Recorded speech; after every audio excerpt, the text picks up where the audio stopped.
सभी को हरित नमन। कल मैंने आपको व्हाट्सएप पे एक प्रश्न पत्र दिया था जिसमें कि 8 प्रश्न थे और वो 8 प्रश्न संविधान के भाग 3 मतलब मौलिक अधिकार या मूल अधिकार के अनुच्छेद 12 से लेकर 18 तक पर आधारित थे। और मैंने लास्ट जो 3 वीडियोस बनाए थे वो भी अनुच्छेद 12 से लेकर 18 तक पर थे, जिसमें एक में हमने आर्टिकल 12-13 लिया था और बाकी 2 में हमने समानता का अधिकार लिया था, आर्टिकल 14 से आर्टिकल 18 तक। उसी संदर्भ में मैंने आपको 8 प्रश्न दिए हैं और उसी प्रश्न पत्र का एनालिसिस करने के लिए उनके आंसर तक कैसे पहुंचा जाए उसके लिए मैं ये वीडियो लेकर आया हूँ। देखिए, इसके कई उद्देश्य होते हैं वीडियो लाने के। पहला ये होता है कि आप जब भी कोई विषय पढ़ते हैं, चाहे वह बुक के माध्यम से पढ़ें, चाहे आप उसको वीडियो के माध्यम से पढ़ें, चाहे किसी और संसाधन से पढ़ें, सबसे महत्वपूर्ण ये होता है कि आपने जो पढ़ा है उसके आधार पर जो प्रश्न आते हैं, क्या आप उस पढ़े हुए के आधार पर उसको अटेम्प्ट करने में समर्थ है या नहीं है। मैं समर्थ इसलिए बोल रहा हूँ कि एक ही चीज़ को या एक ही पर्टिकुलर पार्ट को पढ़ने का अलग अलग छात्रों का अलग अलग नज़रिया होता है और जो क्वेश्चन पेपर सेटर होता है, जिसने क्वेश्चन पेपर बनाया है, उसका भी अलग नज़रिया होता है। तो ज़रूरी नहीं है कि जो जैसा लिखा हुआ उसी रूप में आए, उसकी थोड़ी सी लैंग्वेज चेंज करके या उसकी मतलब उसको यू टर्न करके दोबारा उस क्वेश्चन को दिया जाता है तो बच्चा भी घूम जाता है, अगर उसने बेसिक से या पूरी तरह से नहीं समझते हुए उस वीडियो को या उस पर्टिकुलर किताब को पढ़ा है। तो संविधान में विशेषकर ये बहुत महत्वपूर्ण हो जाता है कि आप एक एक शब्दावली पर जोर दें, एक एक शब्दावलियों को समझते हुए आगे बढ़ें। कोई भी आपको कन्फ्यूज़न हो तो बेझिझक आप क्वेश्चन पूछें, जितने पूछना चाहें पूछें, क्योंकि संविधान में जो भी आप समझ रहे हो ना उसके आधार पर क्वेश्चन आना दिमाग में लाजमी है, क्योंकि इतनी व्यापक चीज़ें हैं। अच्छा सर, आपने ये बताया तो वो क्या था, अच्छा इसमें ये था तो इसमें तो ये भी चीज़ें होनी चाहिए थी। इस तरीके से उटपटांग सवाल खूब पूछिए। सवाल पूछने की कोई मनाही नहीं है। कमेंट बॉक्स में पूछिए, व्हाट्सएप ग्रुप आपका बना रखा है उसमें पूछिए, कहीं भी पूछिए, पर पूछिए ज़रूर, क्योंकि सवाल से ही आपके विषय की गहनता का पता लगेगा। ये एक तरीके से खोज होती है ना। कोई भी क्वेश्चन हुआ या कोई पर्टिकुलर पार्ट हुआ जो हमने पढ़ा है, वो एक खोज होती है। जितना उस पर मंथन करोगे उतना ही उसकी गहराई में जाओगे और उतना ही उसको ज़्यादा समझ पाओगे और उतने ही उसमें सवाल भी खड़े होंगे। और जितना उसको सतही पढ़ोगे तो उसकी गहराई को तो समझा नहीं है, और बिना गहराई को समझे हम आगे बढ़ चुके हैं तो फिर क्वेश्चन घूमते ही आप भी घूमना लाजमी है ना। तो एक तो रीज़न ये होता है कि विषय की गहनता को आप समझें या आपने जो पढ़ा है वो किस एंगल से घुमाया जा सकता है, इसको प्रश्न पत्र के माध्यम से आप जानें।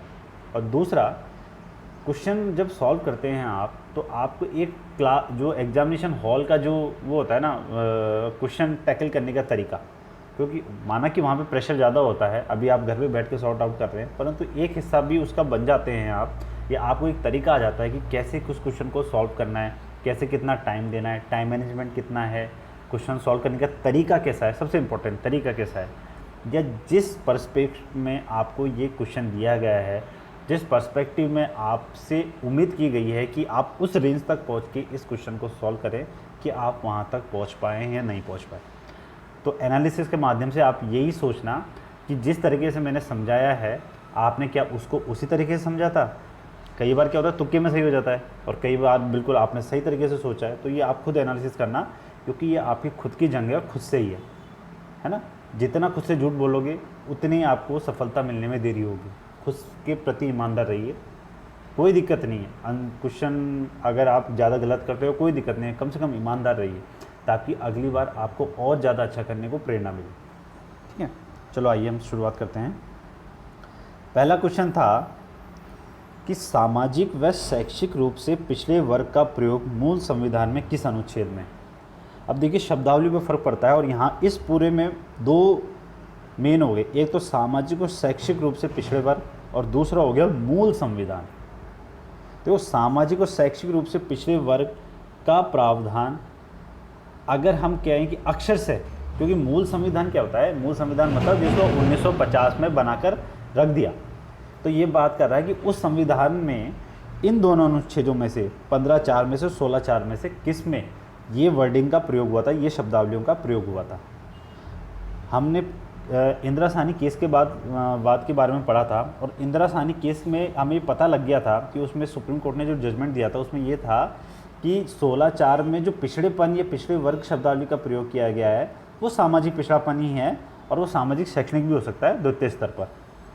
ठीक है, अब वहाँ पे भी आ गया, बट वो इंदिरा साहनी केस के बाद आया है। वो जो ओरिजिनल संविधान है, जो मूल संविधान है, उसमें वो शब्द नहीं था। मूल संविधान में 16(4) में शब्द क्या था?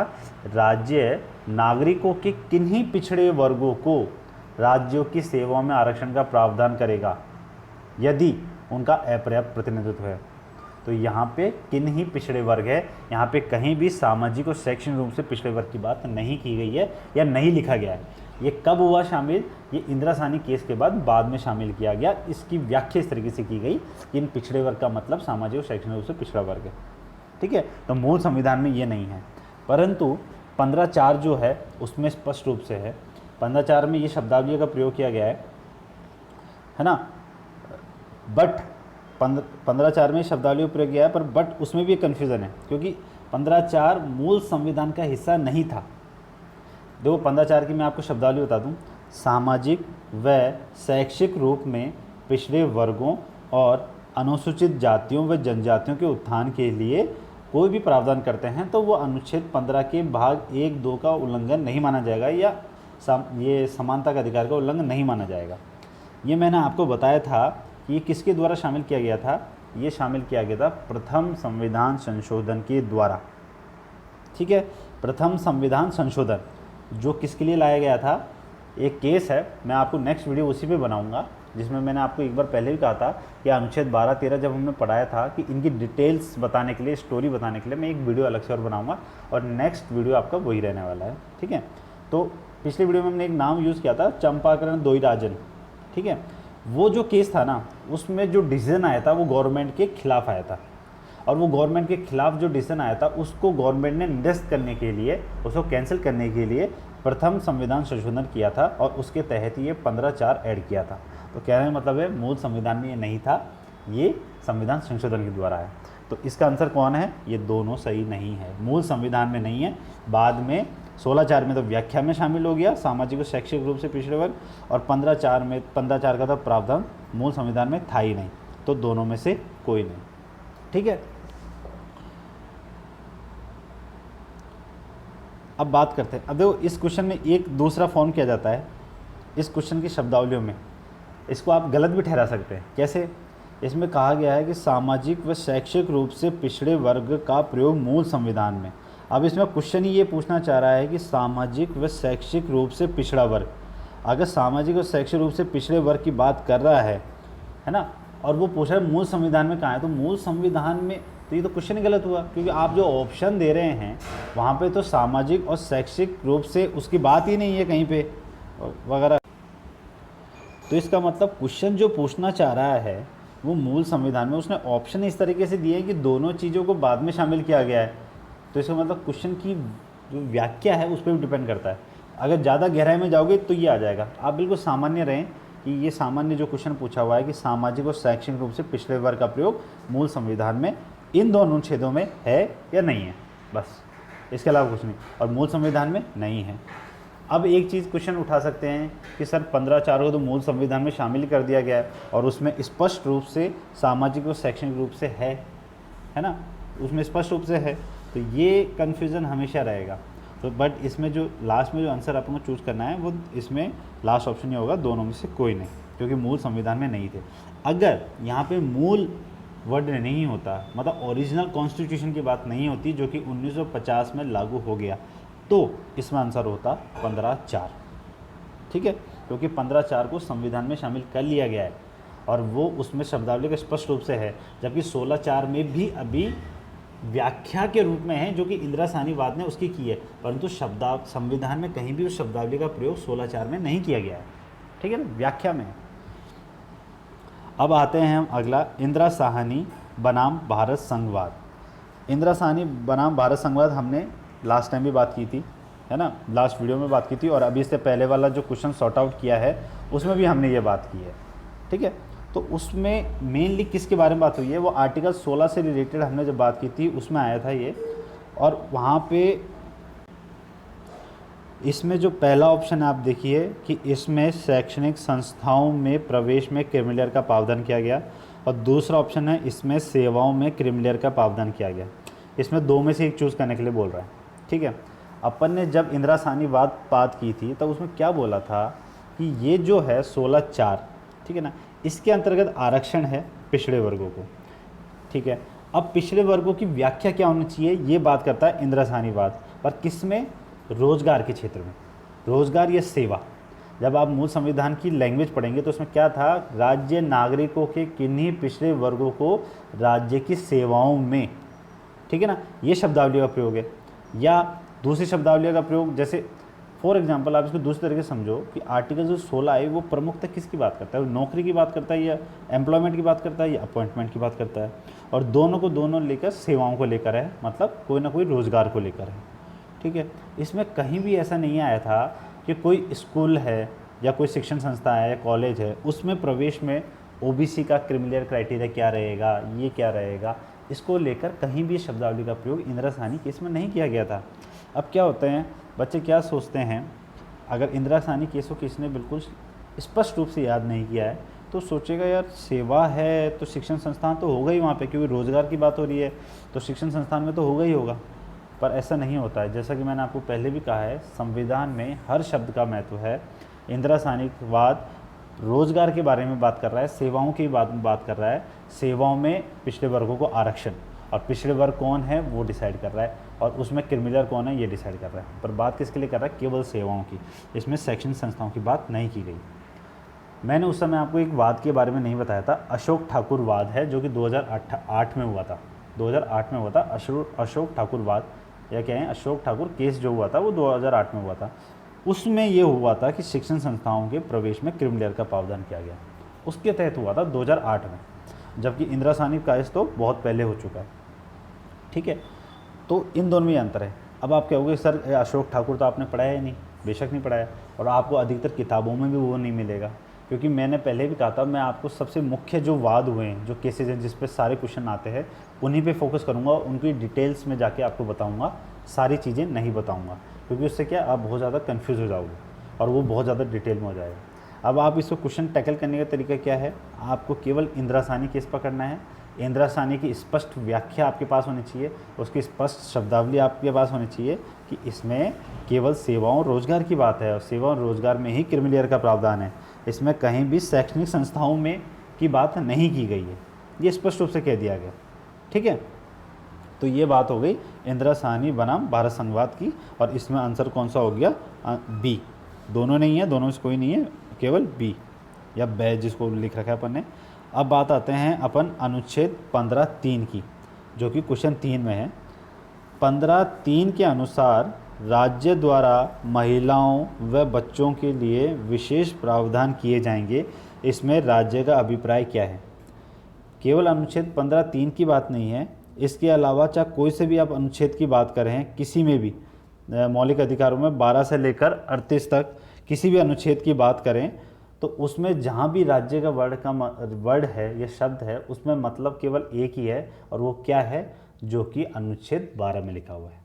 ये मैंने आपको पहले भी बोला था कि जब आप 12 से लेकर अनुच्छेद 12 से लेकर और अनुच्छेद 35 तक जब भी राज्य की बात करेंगे तो राज्य की एक ही परिभाषा होती है, या राज्य में कौन कौन होते हैं वो एक ही जगह लिखा हुआ है, वो लिखा हुआ है आर्टिकल 12 में।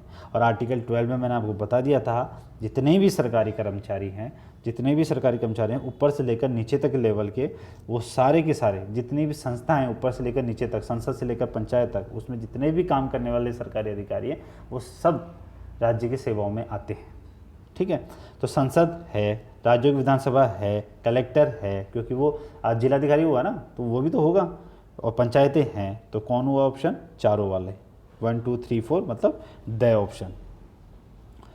चंपकम दोराई राजन, अभी थोड़ी देर पहले मैंने इस वर्ड का यूज़ किया था, एक वाद को लेकर, आप क्वेश्चन में लेकर मैंने उसका वर्ड का यूज़ किया था।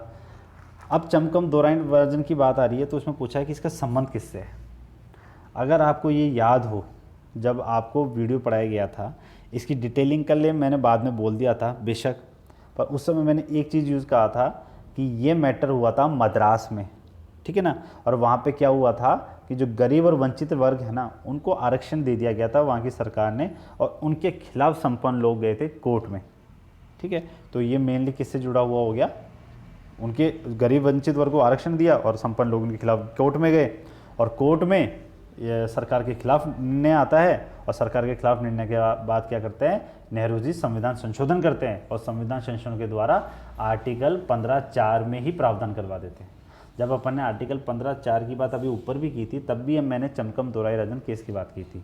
तो ये मुख्यतः घूम फिर के किससे बात आ रहा है, अगर वर्ड आता है आरक्षण तो आरक्षण लगाओ, वर्ड आता है शैक्षणिक सुधार को लेकर तो उसमें आरक्षण वो लगाओ, या आता है चमकम दोहराई राजन का संबंध किस अनुच्छेद से है, तो आर्टिकल 15(4) वगैरह आता है तो 15(4) लगाओ।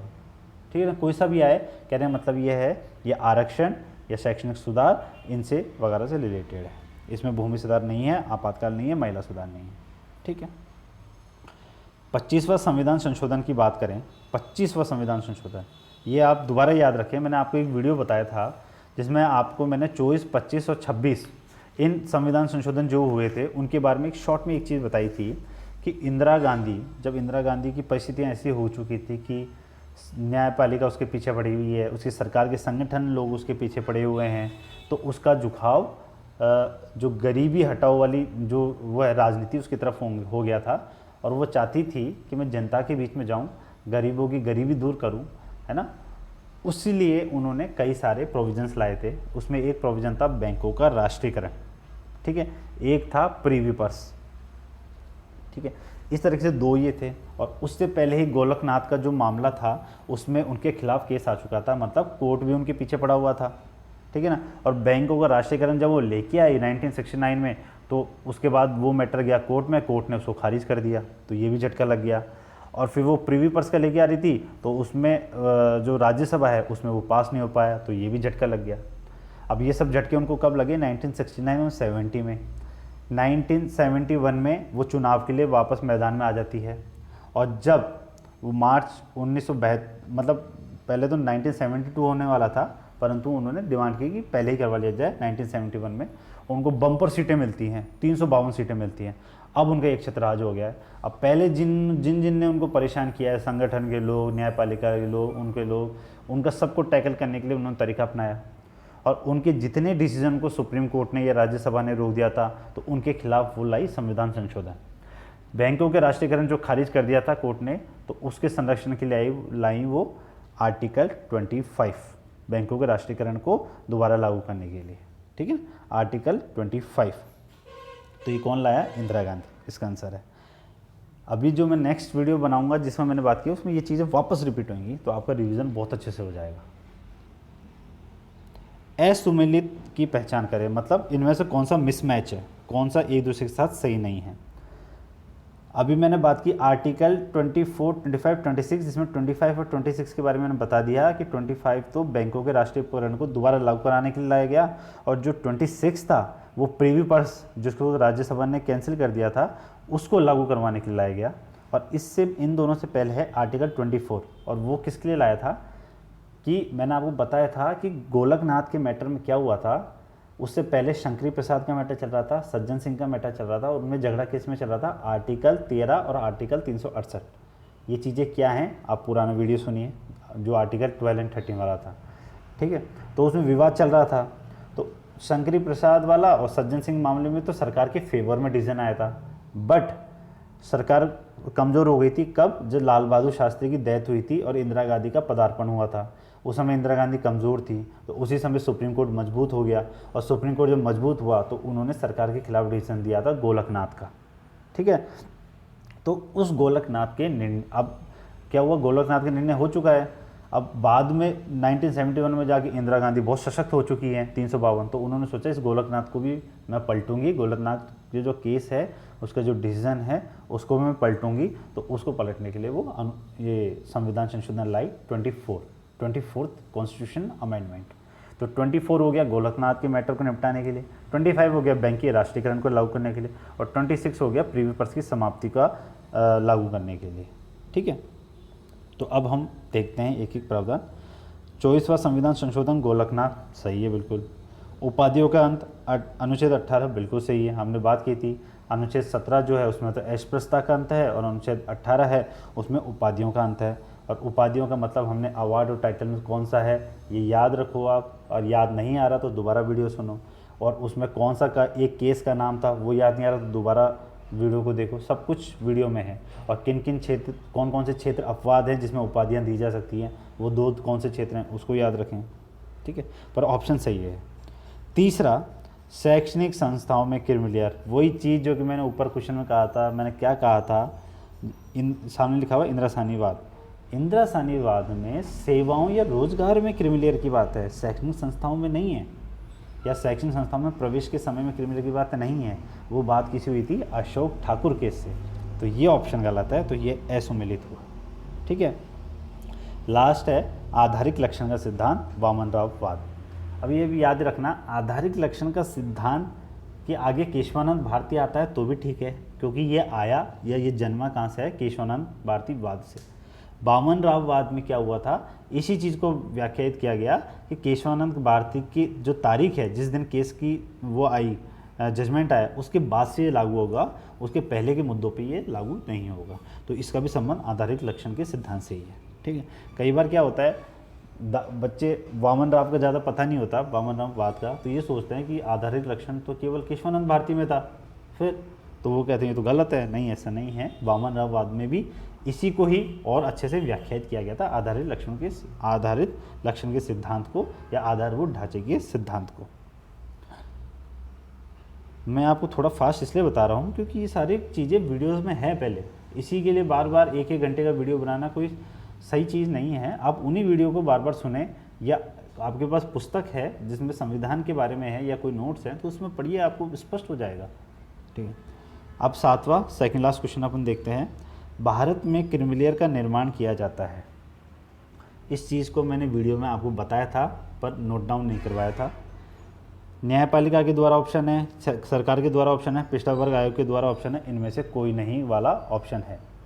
एक चीज़ आप ध्यान रखना, जब इंदिरासानी केस आता है उसके बाद क्रीमिलेयर वाला जो प्रावधान आ जाता है, ठीक है, तो उस क्रीमिलेयर में किस मतलब 2 चीज़ आती है उसमें, एक तो पिछड़े वर्ग की पहचान करनी है और एक क्रीमिलेयर।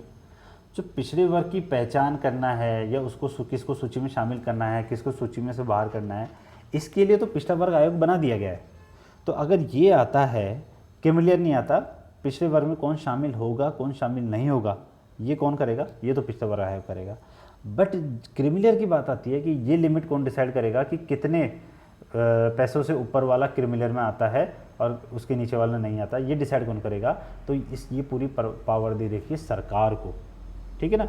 सरकार का जो DOPT डिपार्टमेंट है, department of personal and training वाला डिपार्टमेंट है, वो एक नोटिफिकेशन जारी करता है और उस नोटिफिकेशन के थ्रू ही वो लिमिट चेंज हो जाती है। जैसे अभी 8 लाख की लिमिट है, अब उसको चेंज करने की बात चल रही है, उसमें वार्ता चल रही है, चर्चा चल रही है, उसको चेंज करने की बात चल रही है, तो उसमें चेंज हो जाएगा। और उसके प्रावधान में भी चेंज करने की बात चल रही है। उसके लिए पूरा क्रिमिनल वाला कंसेप्ट समझना पड़ेगा अलग से, कि हमारे क्रिमिलियर भी कितने अलग अलग टाइप के हैं, है ना। उनको सबको कॉन्क्लूड करके एक लाने की बात चल रही है, और उनकी जो लिमिट है वो और ज़्यादा बढ़ाने की बात चल रही है। तो यहाँ हमारा क्वेश्चन कितना सा पूछता है, भारत में क्रिमिलियर का निर्माण कौन करता है, सरकार। जब मंडल आयोग या इंदिरासानीवाद का डिसीजन आया था ना, तो उस समय पिछड़े वर्गों की सूची का निर्माण करने और पिछड़े वर्गों आरक्षण की सीमा से बाहर करने के लिए, है ना, एक परमानेंट बोल रहे थे स्टैचुरी संस्था होनी चाहिए, ठीक है। उसके लिए बना दिया गया था बाद में जाकर पिछड़ा वर्ग आयोग। परंतु उससे पहले सरकार ने एक समिति बनाई थी जिसको बोलते हैं रामानंद समिति, और इस समिति ने ही पहली बार क्रिमिलेयर की पहचान का काम किया था, फर्स्ट टाइम। और उसके बाद से सरकार का DOPT डिपार्टमेंट है वो इसको रेगुलर कर रहा है, ठीक है। यहाँ पे खत्म हो जाता है। लास्ट क्वेश्चन, असत्य कथन की पहचान करें। असत्य कथन की पहचान करें। SC ST की सूची का निर्माण SC, ये वर्ड पूरा नहीं लिखा गया, SC है या ST आयोग द्वारा किया जाता है, सही है। मैंने आपको वीडियो में बताया था कि ST SC की सूची का निर्माण, ये गलत है, सॉरी, ये ऑप्शन गलत है, क्योंकि SC और ST की सूची का निर्माण आयोग द्वारा नहीं किया जाता, पिछड़े वर्ग की सूची का निर्माण किया जाता है पिछड़े वर्ग आयोग के द्वारा। आयोग के मामले में ये नोट डाउन करना कि पिछड़े वर्ग की बात आएगी ना, तो उसका तो निर्माण करता है पिछड़ा वर्ग आयोग, पर ST SC का मुद्दा आएगा ना तो वो संसद करती है। उसका रीज़न क्या है? क्योंकि ST SC में कौन होगा कौन नहीं शामिल होगा ये हमारे संविधान में लिखा हुआ है, तो उसके लिए संविधान में परिवर्तन करना पड़ता है, और संविधान में परिवर्तन कौन करता है? संसद। ठीक है, तो इसलिए ये भूमिका संसद की है ST SC के मामले में, और अन्य पिछड़ा वर्ग है उनके मामले में ये अन्य पिछड़ा वर्ग, ये पिछड़ा वर्ग आयोग के पास है। सेकेंड ऑप्शन, पिछड़े वर्ग की सूची का निर्माण पिछड़े वर्ग आयोग के द्वारा किया जाता है, बिल्कुल सही है जो हमने अभी बात की। सी ऑप्शन कहता है कि अनुच्छेद 16(3) अवसर की समानता का अपवाद है। अब आप ये देखिए, हमने 16(1) की बात की थी, 16(2) की बात की थी। 16(1) में बात की थी कि नागरिकों को अवसर की समानता होगी किस किस में? रोजगार में और नियुक्ति में, एम्प्लॉयमेंट में और अपॉइंटमेंट में। और 16(2) की बात की थी हमने कि इन नियुक्ति और रोजगार में किसी भी नागरिक के साथ धर्म, प्रजाति, जाति, लिंग, उद्भव, जन्म स्थान, आवास, इनमें से किसी भी आधार पर भेदभाव नहीं किया जाएगा। 16(1) और 16(3) में ये प्रावधान। फिर मैंने कहा था कि बट 16(3) और 16(4) इसके अपवाद हैं। क्यों अपवाद हैं? क्योंकि 16(2) तो मना कर रहा है कि आवास के आधार पर कोई भेदभाव नहीं हो सकता, पर 16(3) में संविधान में ही लिख दिया गया कि संसद के द्वारा ऐसी विधि का निर्माण किया जा सकता है जिसके अंतर्गत या तो राज्य या कोई संघ राज्य क्षेत्र है, उनकी सेवाओं में कुछ वहाँ के जो लोकल लोग हैं, स्थानीय लोग हैं, उनको प्राथमिकता देने का प्रावधान किया जा सकता है। मतलब कुछ स्थानीय लोगों का मतलब क्या होता है? आवास, वहाँ रहने वाले। तो यहाँ 16(3) आवास के आधार पर भेदभाव को मंजूरी दे रहा है। ठीक है, अगर संसद ऐसी विधि का निर्माण करती है तो, और इसी आधार पर आंध्र प्रदेश के लिए बनाया गया था, तो ये लिखाया गया अपन को, तो ये सही है, ये अवसर की समानता का अपवाद है। और लास्ट ऑप्शन, विधि का समान संरक्षण आरक्षण को आधार प्रदान करता है। विधि का समान संरक्षण का प्रावधान किस में है? आर्टिकल 14 में। उसमें दो चीज़ें हैं, विधि के समक्ष समानता और विधि का समान संरक्षण। विधि के समक्ष समानता नकारात्मक अवधारणा है, विधि का समान संरक्षण सकारात्मक अवधारणा है। विधि का समान संरक्षण बोलता है समान परिस्थिति में रहने वाले लोगों के साथ समान और असमान परिस्थिति में रहने वाले लोगों के साथ असमान व्यवहार किया जाए। क्यों? क्योंकि कुछ वर्ग हैं जो कि समाज की मुख्य धारा से पीछे रह गए थे, उनको और आगे ले जाना है तो उनको कुछ विशेष प्रावधान दिए जा सकते हैं, क्योंकि वो पीछे रहने वाले लोगों की स्थिति समान रूप में है। तो उन लोगों के साथ एक जैसा बर्ताव किया जाए जो पीछे रह गए हैं, उनका संपन्न लोगों के साथ जैसा बर्ताव नहीं किया जाना चाहिए। तो उन लोगों के लिए आरक्षण प्रावधान इसलिए किया जाता है ताकि वो खुद को सामाजिक और शैक्षणिक रूप से अपग्रेड कर सकें या ऊपर उभार सकें, और वो समाज के मुख्य धारा में आकर समाज में योगदान कर सकें। ठीक है, तो हमारे 4 ऑप्शन में पहला ऑप्शन गलत हो गया, बाकी 3 सही हैं। तो असत्य ही पूछा है तो ए ऑप्शन हो गया इसका। ठीक है, तो इस प्रकार इनके आंसर तक आपको इस प्रकार पूछना है। हो सकता है इसमें मैंने थोड़ा फास्ट बोला हो, उसका रीज़न यही है कि सारी चीज़ें रिपीटेड हैं, बस क्वेश्चन की मैंने लैंग्वेज या आपको जो पढ़ाया था उसके कुछ लैंग्वेज में थोड़ा डीप में गया हूँ या उसमें किसी में लैंग्वेज को चेंज कर दिया है, बस इतना सा अंतर है, बाकी सब कुछ आपको पढ़ाया हुआ है। तो नेक्स्ट वीडियो तक इंतज़ार करें, तब तक के लिए बहुत बहुत धन्यवाद।